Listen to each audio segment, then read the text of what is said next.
Here's what nobody expected. Just 6 months ago, Washington was gearing up for a major fight with New Delhi. They were planning trade wars, drawing up tough sanctions. The talk coming from Trump's team was hard and direct. Their message to India was simple: pick America's side or get left behind. It looked like a total showdown was coming. But look at what's happening now. The same people who were planning to punish India are suddenly talking about working together. They're discussing big business deals, and after months of having no top diplomat in India, Washington just rushed to send someone important to New Delhi. These aren't small changes. This is a complete flip in strategy. So what made this happen? What forced America's leaders to drop their tough approach and try friendship instead? Well, here's the interesting part. India didn't change a thing. New Delhi is still buying cheap energy from Russia. They're still blocking American goods with high taxes. They're still playing all sides instead of joining any one team. India's game plan stayed exactly the same. The change came from Washington, not New Delhi. And when the world's strongest country changes direction this fast, it's not because they suddenly got nice. It's because they realized their first plan was failing badly, and that failure was creating bigger problems than they ever expected. That's what we're digging into today: why America changed its mind first, why India has more power than people think, and why this shift could change how the whole world works. Let's go back to how this started. When Trump came back to power, everyone knew what was coming. America first was back in full force. For countries like India, that meant one thing: do what we say or pay the price, and the price started coming right away. New taxes on Indian goods shipped to America. We're talking 25% extra costs on steel, clothes, and chemicals for Indian companies. This was devastating. Profits were wiped out overnight. Workers were losing jobs. Entire industries suddenly couldn't compete in America's market anymore. But that was just the beginning. Then came the real attack going after India's oil deals. Another 25% tax on Russian oil that India was buying. This wasn't just about money anymore. This was about basic survival. India has to buy most of its oil from other countries. That cheap Russian oil, selling at a discount because of the war, was keeping gas prices low for over 1 billion people. Cut that off and everything gets expensive fast. Trump's thinking was simple: stop buying Russian oil. Stop helping Moscow make money. Join our side in this fight. But for India, this felt like being told to hurt their own people for someone else's war. Why should regular Indians pay more for gas just to make Washington happy? And here's where things got really messy. While America was threatening India, they didn't even have anyone important there to talk to. No ambassador for months, no senior diplomat to explain what was happening or try to work things out. Just think about that. You're starting a trade war with one of the biggest countries in the world, but you won't even put someone there to manage the relationship. While America was missing in action, other countries jumped in fast. China sent their top people to New Delhi for important meetings. Russia kept making energy deals with India. Big regional summits got planned with India sitting right next to China and Russia, not America. While Washington was absent, everyone else was present and very active. The real mistake wasn't the taxes or the threats. The real mistake was thinking India would just give up, that economic pressure would make them do what America wanted, that New Delhi had no choice but to bend to Washington's will. But that thinking was completely wrong. Then everything changed, not slowly, but almost overnight. The harsh talk from Washington got softer. The threats turned into offers to negotiate. The demands became requests for cooperation. So what happened? Several things came together at once. First, Trump met Putin, a shocking summit that surprised America's allies in Europe. and sent waves through Washington's foreign policy world. But here's the key. After that meeting, America seemed to ease up on India like they realized they couldn't fight everyone at the same time. Second, and this was crucial, India didn't break. After months of economic pressure, New Delhi stood firm. Still buying Russian oil, still protecting their own companies, still refusing to pick sides, and they weren't quiet about it. They were loud and confident. This sent a clear message to Washington. India wasn't going to be bullied. Third, other powers started moving in. China's foreign minister visited New Delhi for major talks. Russia announced new energy partnerships with India. Regional meetings were being planned where India would sit with China and Russia, leaving America out. Every day America stayed absent was a day their competitors gained ground. You could hear the language from Washington start to change. No more angry talk about India's unfair trade practices. Instead, we heard words about working together and finding solutions. That's government speak for one need a new approach because this one isn't working. Then came the biggest signal rushing to appoint an ambassador to India, and not just anyone. They sent one of Trump's closest advisors, someone with direct access to the president. That's not routine diplomacy. That's crisis management. Why the sudden shift? Because staying tough was becoming dangerous. Every day without proper representation in New Delhi was a day China and Russia got stronger there. Every harsh statement pushed India further away, and in today's world, losing India doesn't just mean losing one relationship. It means losing your entire strategy to balance China. Just look at the map. America's plan to contain China needs partners all across Asia. Japan and Australia are locked in, but they're far from where the action is. India sits right in the middle of the Indian Ocean, controlling the sea routes that carry half the world's trade. Without India, the whole plan falls apart. Washington finally figured out what should have been obvious from the start. You can't fight China without India on your side, and you can't get India on your side by threatening them. Here's what makes this story really fascinating. India has way more power in this game than most people realize. And right now that power is at its peak, think about it. Washington is changing its approach not because it wants to, but because it has to. China is getting stronger every day. Russia refuses to back down. Europe is divided and distracted. And sitting in the middle of all this chaos is India, the world's fastest growing major economy, the country with the most people, a democracy that can talk to everyone without being owned by anyone. That's real leverage. Let's break down why India holds so many cards right now. First, geography.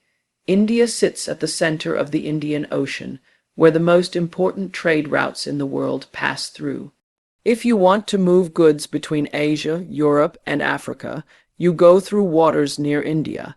That gives New Delhi massive strategic value that can't be replaced. Second, markets. American companies are desperate to find new customers beyond their own saturated markets. Where do they want to go? India with its growing middle class that could hit 500 million people in just a few years. Tech companies, retailers, defense contractors, everyone wants access to India's market. Third, energy. India is one of the world's biggest energy buyers right now. They're buying cheap Russian oil, but they could just as easily buy American oil and gas. That's a bargaining chip worth hundreds of billions of dollars. Fourth, military position. America's entire strategy to contain China depends on having strong partners across Asia. Without India, that strategy doesn't work. India's navy controls the Indian Ocean. India's military can pressure China from the south, while America pressures from the east. Without that cooperation, China has a much easier path to domination. Fifth, diplomatic reach. India is the only major power that can sit with America, Japan, and Australia in one meeting, then turn around and meet with China and Russia in another. No other country has that range. That makes India a bridge between different worlds, and in a divided world, bridges are incredibly valuable. So, what does this mean practically? It means India shouldn't treat Trump's nicer tone as a favor. It's not charity. It's recognition that India is too important to lose. This is the moment for New Delhi to push for real benefits. Lower tariffs on Indian goods, better technology sharing deals, more American investment. A true partnership where India's independence gets respected. But here's where it gets really interesting. India isn't just sitting back and waiting for America to make offers. They're actively using this moment to strengthen their position even more. India just announced major deals with multiple countries at once. Infrastructure projects with Japan, energy partnerships with the Middle East, technology agreements with Europe. They're diversifying their partnerships while America is trying to win them back. The timing isn't accidental. Every deal India announces sends a message to Washington. We have options. So, if you want our partnership, you better make it worth our while. Take defense, for example. For years, America tried to sell India weapons while keeping the best technology to themselves. Now, India is saying, if you want us to buy your weapons instead of Russian ones, we need full technology transfer. That's negotiation, not submission. And that's what's driving this shift in Washington's approach, because here's the truth that Washington is finally understanding. America needs India just as much, maybe even more than India needs America, and for the first time in decades, Washington is showing they know it. Let's talk numbers. India is now the world's fifth largest economy, growing faster than any other major country. By 2027, it will likely be the third largest, bigger than Japan and Germany. Economic size translates into political influence. But here's what really caught America's attention. India's growth isn't dependent on America anymore. 20 years ago, cutting off trade would have hurt India badly. Today, India has so many other partners that losing America would be painful but not devastating. China is India's biggest trading partner. Europe buys massive amounts of Indian goods. The Middle East provides energy. India built a network that doesn't revolve around America. Meanwhile, American companies are bar desperate to access India's market. Apple, Google, Amazon, Walmart, they're betting big on India's growth. When these companies push for better relations, that changes Washington's political calculation fast. Here's something important. India watched how China handled American pressure, and they learned key lessons. When America pressured China with trade wars, China didn't back down. They absorbed the hits, diversified, and kept growing. Eventually, America had to work with China because the pressure wasn't working. India used the same playbook. Absorb the pressure, build alternatives, make yourself too important to isolate. But India had some advantages. It's a democracy with deep cultural ties to the West, and it's not trying to replace America globally. It's just demanding equal treatment. Let's not forget the military reality. America's plan to contain China depends on strong military partners across Asia. India is absolutely crucial to that plan. China is expanding its navy and building bases across the South China Sea and Indian Ocean. America needs local partners to counter this. Japan helps in the north, Australia in the south, but India controls the central Indian Ocean where those crucial trade routes pass. When Trump's team was pressuring India on trade, they forgot this military reality.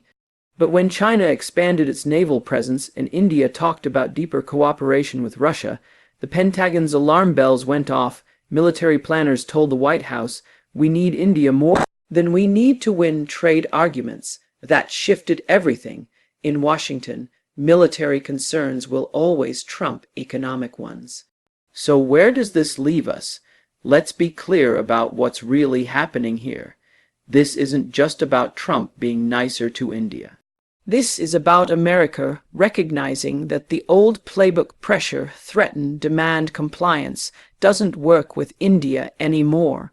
India has reached a point where it can say no, where it can absorb pressure and keep pursuing its own path, where it has enough options that no single country can force it into line. That's a fundamental shift in global power dynamics. For America, this means learning to treat India as an equal partner, not a junior ally. No more ultimatums. No more you're either with us or against us. Instead, it's about finding areas where both countries benefit while accepting that they won't agree on everything. For India, this is a validation of their strategy. Multi-alignment works. Playing all sides while serving your own interests works. Refusing to be anyone's junior partner works. The pressure from Washington didn't break India. It made India stronger and more confident. But let's not mistake this for a permanent peace. Trump's softer tone is tactical, not emotional. If India pushes too hard or gets too close to China and Russia, the pressure will come back. And if America finds other ways to contain China without India, their approach could change again. The key for India is to use this moment wisely. Lock in long-term benefits while the window is open. Get better trade deals, secure technology transfers, build economic partnerships that outlast political changes, turn America's current need for India into permanent advantages. But here's what makes this moment particularly important. This isn't just about dealing with America. This is about establishing India as a true global power, one that gets consulted, not commanded. Think about what this means for other countries watching. If India can resist American pressure and force Washington to change its approach that sends a message to the world, you don't have to accept whatever America offers. You can negotiate for better terms if you're strong enough. Other countries are taking notes. Brazil is watching. Indonesia is watching. Turkey is watching. They're seeing that India's approach works, and they're starting to adopt similar strategies that could change how international relations work for everyone. Instead of a world divided into competing camps, we might see a world of independent players who cooperate on some issues and compete on others. But windows like this don't stay open forever. China is watching closely, looking for any sign that India might move closer to America. Russia is doing the same, worried about losing their biggest energy customer. Both would love to see this US-India reprocurement fail. That's why Trump's timing matters. Appointing an ambassador now just weeks before major regional summits where India will sit with China and Russia is a clear signal America is back in the game. But this time, they're playing by different rules. Rules where India gets treated as an equal, not a subordinate. So, when people ask if Trump is really softening his stance toward India, the answer is yes, but not because he wants to, because he has to. Because India has reached a point where pressure doesn't work anymore, where threats push them away instead of bringing them closer, where America needs India more than India needs America. That's the new reality, and it changes everything about how these two countries will deal with each other going forward. India isn't asking for permission anymore. They're setting the terms, and for the first time, America is listening. The question now is whether both sides can turn this tactical shift into a true strategic partnership. One where India maintains its independence while America gets the ally it needs to balance China. If they can pull that off, it reshapes the entire balance of power in Asia. If they can't, we're back to confrontation, but this time with India holding even more cards. That's the real story behind Trump's softer tone. It's not about friendship, It's about power, and right now, India has more of it than anyone expected.